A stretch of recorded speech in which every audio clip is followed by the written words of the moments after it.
Hoy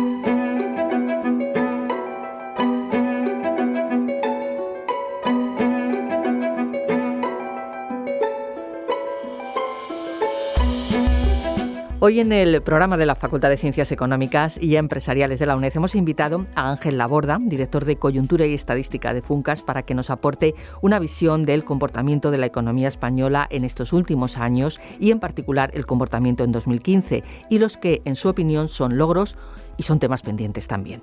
Con nosotros está además Fernando Pampillón, catedrático de Economía Aplicada, profesor honorífico de esta universidad, editor hasta el año 2013, si no me falla la memoria, de la revista Cuadernos de Información Económica que publica Funcas. A él le vamos a pedir también una valoración, sobre todo de las políticas económicas que han caracterizado estos últimos años en la economía española y sus resultados, y también que nos haga una valoración, como Ángel Laborda, de los temas que cree que están pendientes.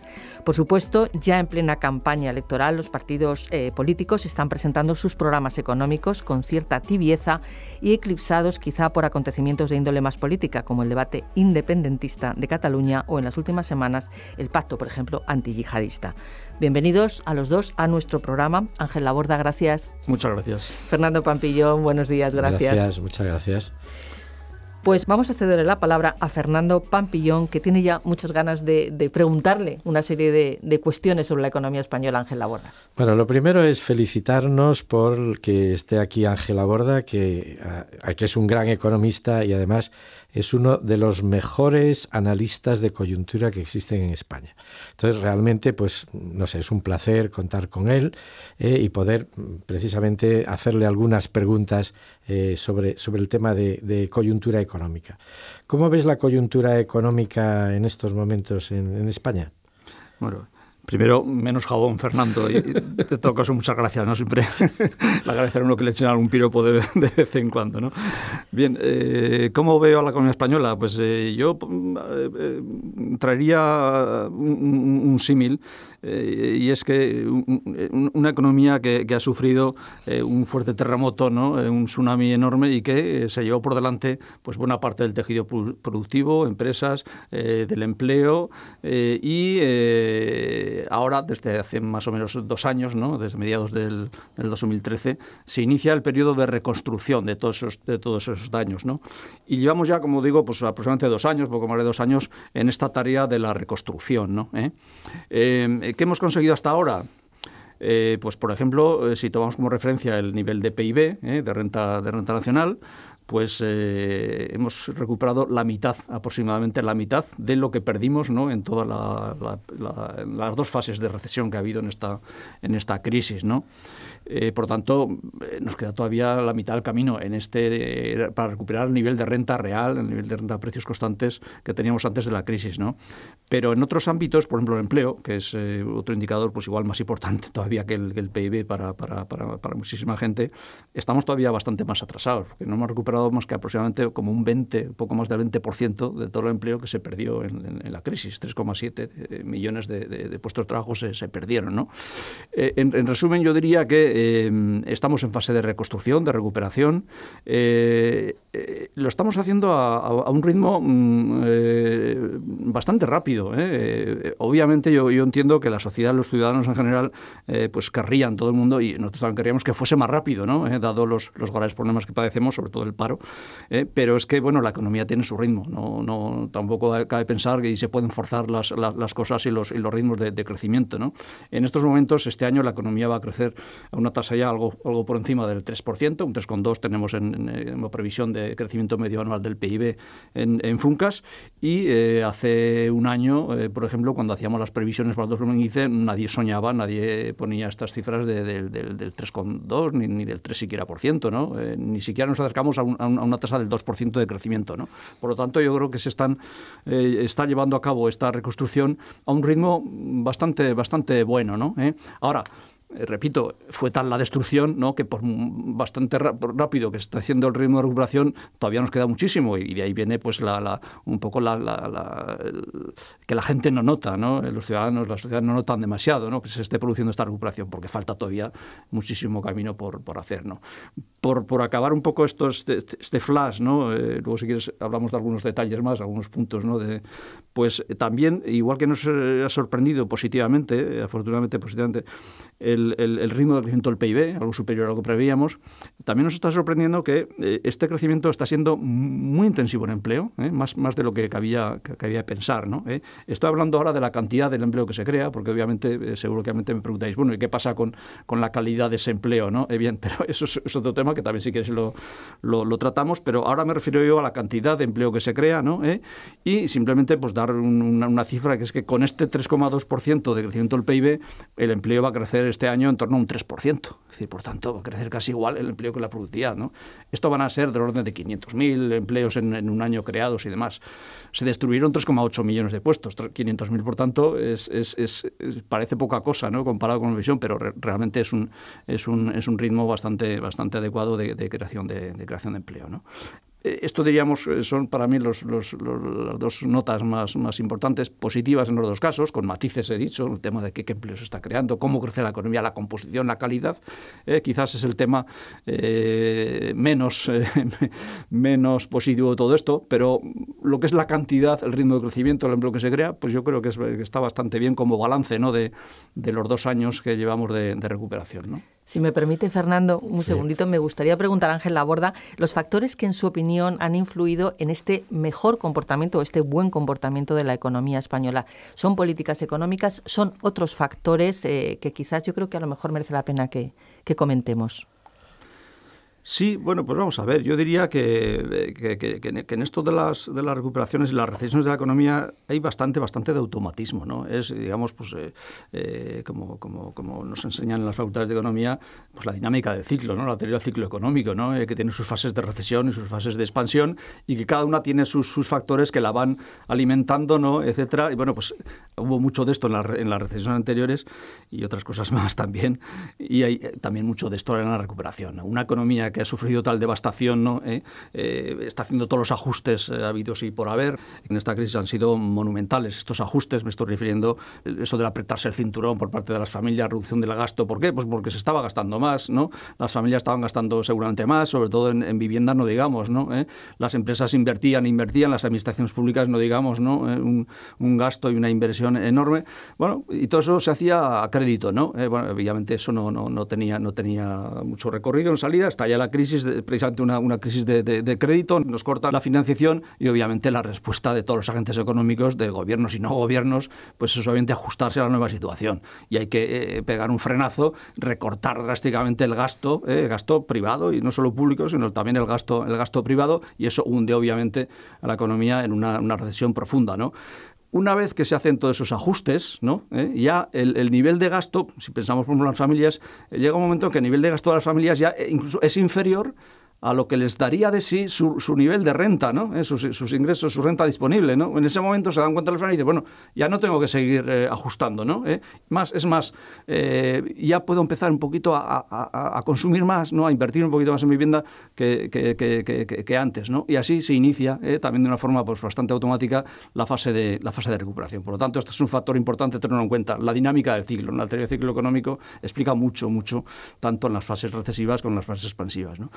Obviamente no todo es automatismo en la economía. Hay también unos señores que hacen política económica, porque el sector privado, las familias y empresas, hacen lo que ellos pueden hacer a su nivel micro, digamos, ¿no? Pero hay cosas en una economía que ni las familias, ni las empresas, ni los bancos por sí mismos a nivel micro lo pueden hacer.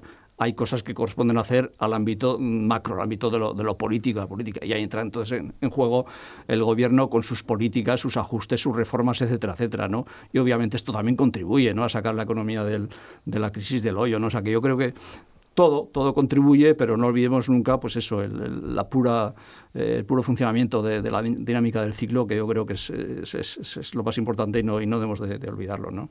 Sí. Fernando. A mí me gustaría destacar que esta crisis todavía no resuelta, porque no hemos llegado todavía al PIB a nivel de PIB, a nivel nominal del PIB que teníamos en 2007, va a suponer del orden de unos 10 años, porque seguramente recuperaremos el PIB a finales de 2016, principios de 2017.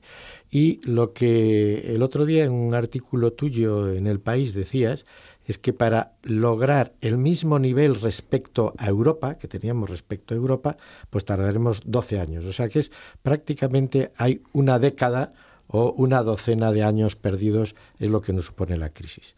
Bueno, estamos ahora al borde de las elecciones, los partidos políticos en plena campaña y, bueno, me gustaría preguntarte, Ángel, ¿qué previsiones hay de la economía? ¿Con qué va a tener que enfrentarse el nuevo gobierno surgido de las elecciones?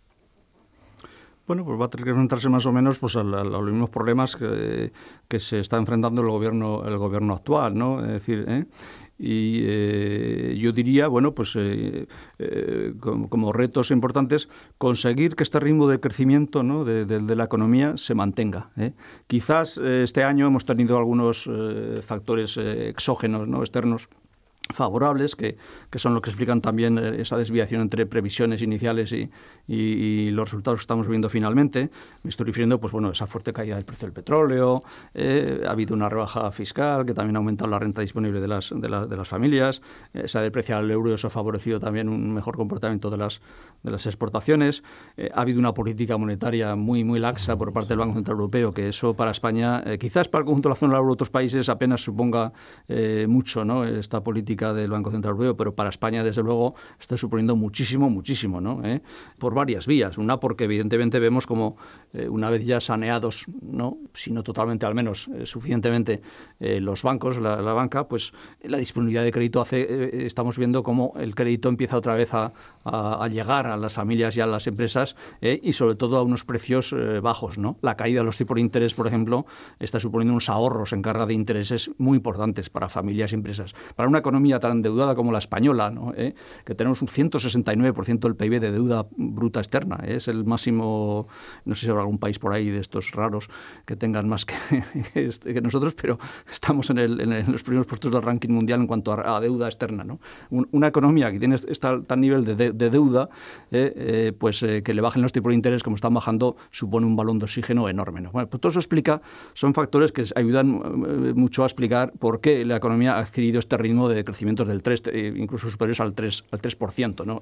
Pero muchos de estos factores poco a poco irán desapareciendo, no de golpe, nunca la economía se hace una cosa de golpe, poco a poco el precio del petróleo el año que viene, pues aunque no suba, pero ya no va a bajar tanto como ha bajado este año. La política monetaria del Banco Central Europeo, bueno, quizás relaja un poquito más, pero no creo que se pueda hacer mucho más ya. Rebajas fiscales, bueno, todos los partidos, o muchos, no todos, pero anuncian rebajas fiscales, pues ya veremos, luego hablamos del tema de cómo están las cuentas públicas y el margen que tendrán para ello. Es decir, que no van a contar, seguramente ya en los próximos años no se va a contar con una serie de factores favorables, muchos de ellos exógenos, externos a la economía española, que por lo tanto yo creo que cabe pensar un ritmo de crecimiento de la economía algo inferior, pues digamos en torno al 2,5. En vez de al 3 o el 3 y algo, en vez de al 2,5 sería lo normal, ¿no?, que creciera la economía española a partir del próximo año y los siguientes, ¿no? Pero se trata de mantener este ritmo como mínimo, ¿no? Eso sería un mínimo, ¿no? Y si es posible hacer políticas que tiendan a superarlo esto, pues mucho mejor. Uno de los retos es mantener este ritmo de crecimiento y sobre todo mantener ese ritmo de creación de empleo, ¿no? Para mí ese es uno de los dos grandes retos a que se va a enfrentar el nuevo gobierno, que como digo, pues es continuar con la última parte de lo que estamos viendo en esta legislatura, ¿no? Has tocado un tema que a mí me parece fundamental y es el del elevado endeudamiento, que se está solucionando hasta cierto punto porque tenemos unos tipos de interés muy bajos. Yo creo que hay una cierta alegría en el país y en el gobierno de no darse cuenta que esto es un riesgo enorme que tenemos en la cabeza, sobre nuestras cabezas, que pende sobre nuestras cabezas. Y es que, bueno, previsiblemente los tipos de interés van a flexionar al alza, pues digamos en 1 año, 2 años, y con una deuda pública que se sitúa en el billón, ya supera el billón de euros, y que está cercano al 100% del PIB, que significa que cada español que nace con una carga de 22.000 euros encima de, no sé, de su cabeza o de sus piececitos, este tema habría que habérselo tomado mucho más en serio. A mí me parece que, además, dada la escasa capacidad recaudatoria que tenemos en España, que somos de los países que menos recauda de la Unión Europea, nuestro gasto público tampoco es excesivo, pero nos encontramos con que tenemos un déficit que tendríamos que tratar de reducir rápidamente. Y nos encontramos este año con que una serie de medidas que a mí me parecen inexplicables por parte del Gobierno, y es adelantar la rebaja fiscal que se debía iniciar el 1 de enero de 2016, adelantarla al 1 de julio. Eso significa que el objetivo de déficit que tenemos para este año, que es del 4,2, va a ser incumplido. Seguramente 8 décimas o más. Estamos hablando del orden de 8.000 millones, 10.000 millones que van a ser incumplidos. Y que vamos a echar encima, además, más carga todavía en la deuda pública. Entonces, me parece una medida estrictamente electoralista, porque eso de que vamos a recaudar más cuando no cumplimos el objetivo de déficit, pues significa que si adelantamos medidas de menor recaudación, pues nos vamos a encontrar con un déficit superior. Bueno, esto era una idea que se me ha ocurrido al hilo de lo que hablabas tú del elevado endeudamiento y del riesgo que hay, que pende sobre nosotros en caso de una subida de tipos de interés que tarde o temprano se producirá. Es decir, con un tipo de interés del 4% en los bonos a 10 años o de media, pues estamos hablando de unos intereses de 40.000 millones que vamos a tener que pagar año tras año, aparte de la amortización de esas cifras, ¿no? No, solo añadir que estoy totalmente de acuerdo contigo, Fernando, ¿no? Y que, bueno, sin ser dogmáticos ni fundamentalistas, ¿no? En este tema de la reducción del déficit, de la austeridad y tal, no hay que llegar a ser eso para darse cuenta que efectivamente aquí este gobierno deja un tema sin resolver importante, ¿no? Y me viene a la cabeza ahora un tema que me parece, de lo que es las cuentas públicas, me parece que hay un tema que en esta sociedad apenas nadie habla, y porque obviamente la clase dirigente, el gobierno y demás, no quiere ni oír decir nada al respecto para que la gente solamente no se asuste, ¿no? Me refiero al sistema de pensiones, cuidado. Este año el sistema de pensiones, ¿no?, va a tener un déficit ya del orden de 17.000 millones de euros. Estamos hablando de 1,5, 1,6 puntos porcentuales del PIB, ¿no? Y cuidado, porque este agujero, este déficit, no es puramente coyuntural cíclico que se solucionará cuando el empleo... No. Esto ya tenemos ahí proyecciones de la Agencia de Responsabilidad Fiscal, ¿no?, la IREF, que se ha creado hace poco, y que nos dicen que este tema no se va a resolver y que dentro de 4 o 5 años seguiremos con ese 1,5 largo de déficit del sistema de pensiones. Entonces, cuidado, estamos hablando de algo muy importante en cuanto a lo que es el saneamiento de las cuentas públicas, y yo creo que ahí es una de las asignaturas pendientes que deja este gobierno sin resolver y que los siguientes se van a tener que ocupar de él rápidamente, ¿no? Este tema es muy importante. Cuidado, estamos hablando de los ingresos de 11 millones de ciudadanos del país, pensionistas, ¿no? Y por tanto hay que tener. Y efectivamente, en general, yo creo que si algo se le puede achacar a este gobierno que no ha hecho bien, sobre todo en este último año de legislatura, el tema del déficit, ¿no? En un año en el cual el PIB ha crecido bastante más de lo previsto, en el cual ha habido una reducción de los tipos de interés. El Tesoro Público se va a ahorrar este año del orden de 5.000 millones, medio punto de PIB, respecto a lo previsto por la caída de los tipos de interés. Bueno, pues aun con todas esas ayudas, mayor crecimiento de la economía, que da lugar a mayores ingresos, etcétera, ahorro de intereses, se va a gastar otros 5.000 millones menos en prestaciones por desempleo, ¿no? Porque estas prestaciones están cayendo mucho más de lo que se preveían los presupuestos. Pues aún así, el déficit se va a superar como un punto de PIB en números redondos respecto a lo presupuestado, ¿no? ¿Qué ha ocurrido ahí? Pues que ha habido una relajación, evidentemente, lo que decía Fernando, ¿no?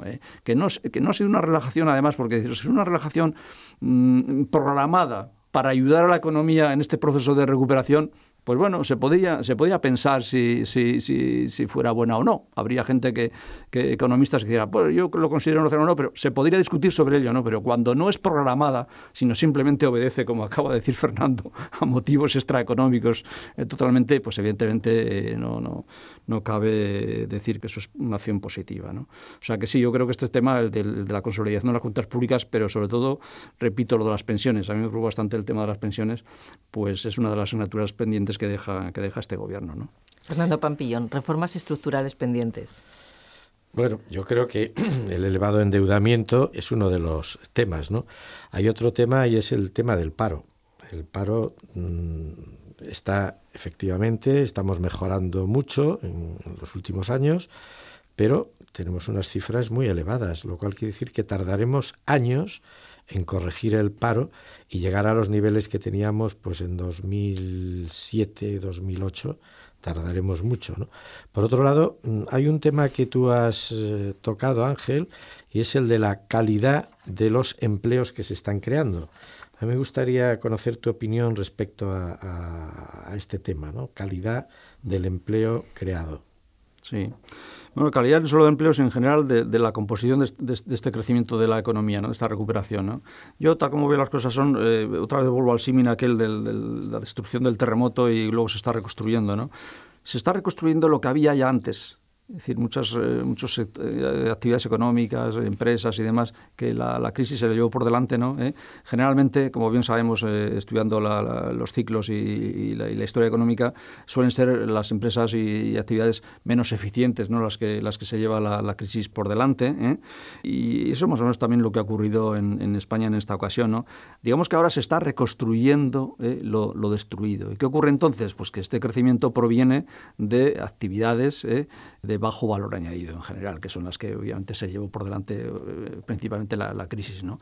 Eso explica que la productividad esté creciendo prácticamente cero, ¿no? Antes comentaba estas cifras, 3,2 de crecimiento del PIB, 3% del empleo, significa que la productividad 0,2, o sea, casi prácticamente nada, ¿no? ¿Por qué? Pues porque obviamente todo el crecimiento del PIB y del empleo se produce en actividades no todas, cuidado, también hay empresas y actividades, ¿no?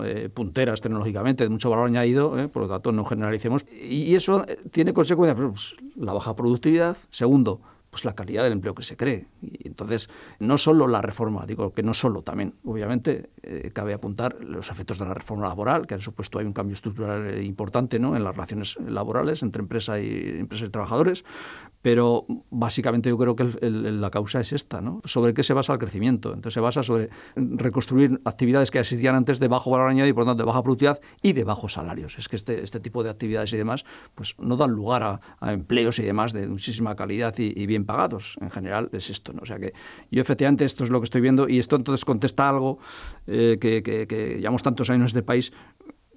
¿Cómo conseguimos cambiar el modelo de crecimiento? ¿Para qué? Pues para acercarnos, obviamente, a lo que son las economías más desarrolladas de centro y norte de Europa, ¿no? En una economía basada no ya en actividades de bajo valor añadido y como consecuencia del salario. Cuando hablamos de salario siempre tenemos que ligarlo a la productividad y al valor añadido generado por las empresas. Es decir, no pensemos que es que una estructura productiva, así sin cambiarla de la noche a la mañana y tal, pues de momento podemos cambiar la estructura de salarios y de pronto pues que se dupliquen los salarios. No, es que no, eso en la economía no ocurre, ni además si ocurre pues sería un desastre porque todo se vendrían abajo muchas cosas, ¿no? Es decir, que no pensemos que el tema de los bajos salarios es solo por esto, pues por las medidas, por esa política de devaluación salarial, no sé qué. No solo por eso, es digamos por la calidad del crecimiento que se está, y ahí se ve entonces que no florece, no amanece un nuevo modelo de crecimiento basado en actividades de más valor añadido, más productividad, y etcétera, etcétera, ¿no? Eso es el pero que yo pondría a la recuperación, a la reconstrucción que estamos viendo, ¿no? Sí, realmente ese es un aspecto estructural importante, porque en una economía competitiva pues está claro que los salarios deben crecer al mismo ritmo que la productividad o menos incluso, para que podamos ser exportadores, para que podamos ser eficientes y demás.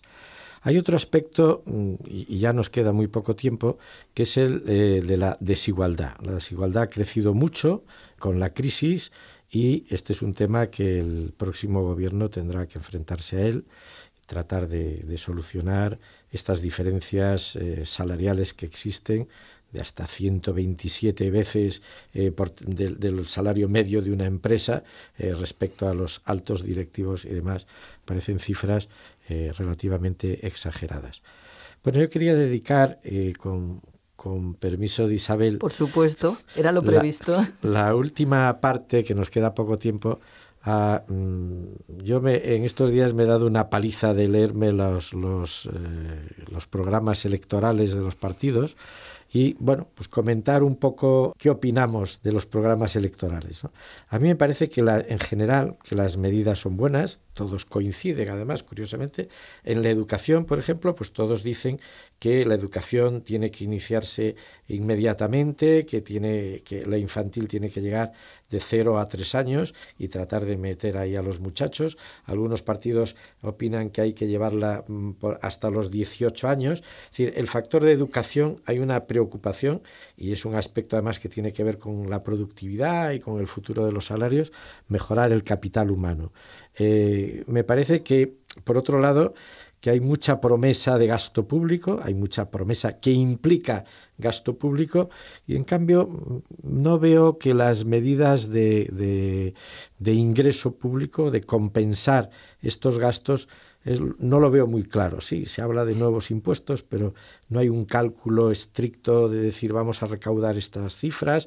Creo que faltan un poco datos y sobra mucha literatura en la que seguramente estamos todos de acuerdo. No sé qué es lo que opinas tú, Ángel, respecto a esto. Sí, eso en general es así, excepto en el caso del programa de Podemos, precisamente. O sea, Podemos al final, incluso trae al final un apéndice que es la memoria económica, ahí hace las cuentas, ¿no? Las cuentas macroeconómicas globales de toda su propuesta, ¿no? Que simplemente, y sin entrar en mucho detalle en Podemos, porque podemos hablar también de otros programas, ¿no? Pero vamos a ver, Podemos hace una propuesta socialdemócrata clásica, convencional, pura y dura, socialdemócrata, nada de revolucionaria ni antisistema ni nada. Acepta, por lo tanto, el mercado, la economía de mercado, y dice, sí, pero hay que redistribuir mejor. Esa es un poco la filosofía, obviamente, lógico, de un partido de izquierdas como es Podemos, ¿no? Y eso se nota en todo esto. ¿Qué propone, por ejemplo, Podemos y qué cuentas hace? Pues propone que al final de los 4 años el gasto público haya aumentado 96.000 millones más de lo que habría aumentado o del nivel que tendría si se aplicase el último programa de estabilidad en vigor del gobierno actual, ¿no? Él toma como referencia el programa de estabilidad y dice, ¿qué cambios haría yo en ese nivel de gasto, ingreso y tal? Y entonces dice, pues yo propongo aumento de gastos públicos acumulados a lo largo de la legislatura y al final 96.000 millones más de gasto público, que es bastante, ¿no? Y bueno, y van diciendo dónde se lo iban a gastar, obviamente. No voy aquí a detallar todo, ahí está el programa, pero obviamente dicen, como no podemos dejar que el déficit y la deuda pública se nos vaya a niveles estratosféricos, pues dar los ingresos. ¿Cómo se financia esto, no? Entonces, pues también proponen subir los impuestos. El único partido, obviamente, que propone subir impuestos. De los grandes partidos o programas que he leído, el único que propone es subir impuestos. No sé si esto le va a gustar mucho a la gente de la realidad, pero lo propone. Son coherentes, ¿no? Entonces, al final de la legislatura habrá como 67.000, si no recuerdo mal la cifra, de ingresos más de lo que habría aplicando el programa de estabilidad en vigor, ¿no? Entonces detallan ahí, impuesto a la renta, 15 y 16.000 millones más de recaudación de lo que se está recaudando ahora. IVA, algo parecido. Sociedades, algo, impuestos medioambientales. Va detallando todos los impuestos y subidas, ¿no? Y al final entonces dice, bueno, pues 96.000 millones más nos gastaremos en políticas de gasto, pero recaudaremos 67.000 más, tendremos un déficit X, ¿no? Entonces ese déficit será superior, obviamente, en 2 puntos de PIB al que plantea el programa de estabilidad. Las cuentas, por lo tanto, así grandes recuadran, más gasto, más ingresos, pero también más déficit. Ahí entonces encaja todo, ¿no? Es el único programa que he visto yo que hace estas cuentas, ¿no? Los demás, pues no hacen mucho estas cuentas. Se limita, bueno, el Ciudadanos propone una bajada tímida de impuestos, sobre todo el impuesto a la renta, que lo compensaría seguramente con el aumento de impuestos a sociedades y lucha contra el fraude fiscal. Podemos también ahí incide en esto. Todos inciden en el tema del fraude fiscal, ¿no? El PSOE también señala como 7 nuevos impuestos de sí, pero dice que va a ser muy cautos, ¿no? Va a ser muy cautos porque el PSOE lo que sí anuncia, aunque no da cifras, es que uno de los objetivos, curiosamente, también de un partido socialdemócrata, pero es curioso escuchárselo a un partido socialdemócrata, que uno de sus objetivos principales, lo dicen y tal, es reducir el déficit y la deuda pública, ¿no? Sí. Presupuestaria, ¿no? Es también un tema curioso en un programa de un partido socialdemócrata, ¿no? Hablan de subir en sociedades también, establecer un 15%, ¿no? Creo recordar, en sociedades. Y luego los impuestos medioambientales, que también me parece que sobre transacciones financieras, vamos, en Podemos seguro, sí, sí. Me parece que en el PSOE también hay algo en ese sentido. Sí, sí, bastante, ¿no? Porque se quiera gastar más o no, supongo que todos los partidos, de cualquier que sea su ideología, se dan cuenta de una cosa, que es que este año vamos a acabar con un déficit público del orden del 5% del PIB. Y que obviamente a mayor o menor ritmo cada uno, ¿no? Todos proponen que se reduzca, porque obviamente es insostenible mantener y no nos iban a dejar más nuestros socios europeos, ¿no? O sea que todos proponen reducir el déficit, ¿no? Cuando nos queda medio minuto para terminar, no hemos hecho ninguna referencia, hemos hablado de las propuestas que hace Podemos, Ciudadanos, PSOE. Nos faltan las del Partido Popular. A fecha de hoy, cuando estamos grabando esta entrevista, no parece que estén muy claras, ni creo que no están presentadas. Es que todavía no está presentado. No está publicado. Yo no puedo leerlo porque o sea, que solo detalles de que vamos oyendo, ¿no? En las intervenciones del presidente o de algún ministro. El presidente de gobierno se refería a desgravar otra vez o hacer deducciones en las cotizaciones sociales para las empresas que contraten personal contrato indefinido o que transformen contratos temporales indefinidos, ¿no? Sinceramente, a mí no me gusta para nada esta medida, porque esto está súper estudiado ya, tema, y no sirve para nada. No sirve para el objetivo que se propone, que es eliminar o reducir, no eliminar al 100% nunca, pero sí reducir sustancialmente la segmentación, la dualidad del mercado laboral, que es uno de los graves problemas que tenemos en el mercado laboral, en el tema de empleo, ¿no? No lo va a reducir con esto, y sin embargo va a tener un coste importante para las arcas de la Seguridad Social, y vuelvo entonces a mi reflexión anterior de cómo están las cuentas de la Seguridad Social y el problema que tenemos. O sea que yo creo que el tema de la segmentación del mercado laboral y dualidad se ataca cambiando la normativa, no dando 3, 4 mil, 5 mil millones de euros que puede costar una medida de este tipo a las empresas, que no. La reforma laboral, por tanto, es un tema pendiente para la próxima, exactamente, para la próxima legislatura. Sí. Pero cuidado, no en el sentido de apretar más las tuercas. Cuando la gente, los ciudadanos, nos oyen hablar, los economistas, reforma laboral, otra vez. No, en este caso, cuidado, cuando hay reformas laborales, para solucionar algo que evidentemente perjudica mucho a los trabajadores, sobre todo a los nuevos, a los jóvenes, que es esta dualidad enorme y segmentación del mercado laboral. Por tanto, yo no hablo otra vez de apretar más las tuercas, sino al revés, de hacer algo que favorezca la situación de los trabajadores, ¿no? Sobre todo de los que padecen la temporalidad, ¿no? A mí me gustaría lanzar un último mensaje, y es que no se puede tener un estado de bienestar que pretendemos que sea nórdico con los impuestos que se pagan en España. Entonces la sociedad española tiene que elegir si quiere el estado de bienestar, y si quiere el estado de bienestar tendrá que pagar más impuestos. Lo que no se puede es tener una fiscalidad mediterránea y un estado de bienestar que se pretende nórdico, ¿no? Eso es incompatible completamente. La verdad es que se nos quedan muchísimas cuestiones. Vamos a intentar seguir hablando de ellas después de las elecciones del próximo día 20 de diciembre. Por lo menos a principios del próximo año. Hoy hemos contado en nuestro programa con la participación de Ángel Laborda, director de Coyuntura y Estadística de Funcas, y también hemos contado con la participación de Fernando Pampillón, catedrático de Economía Aplicada, habitual colaborador en nuestro programa. Ángel Laborda también nos ha acompañado en varias ocasiones. Gracias a los dos. Muchas gracias. Muchas gracias. Sin distancias.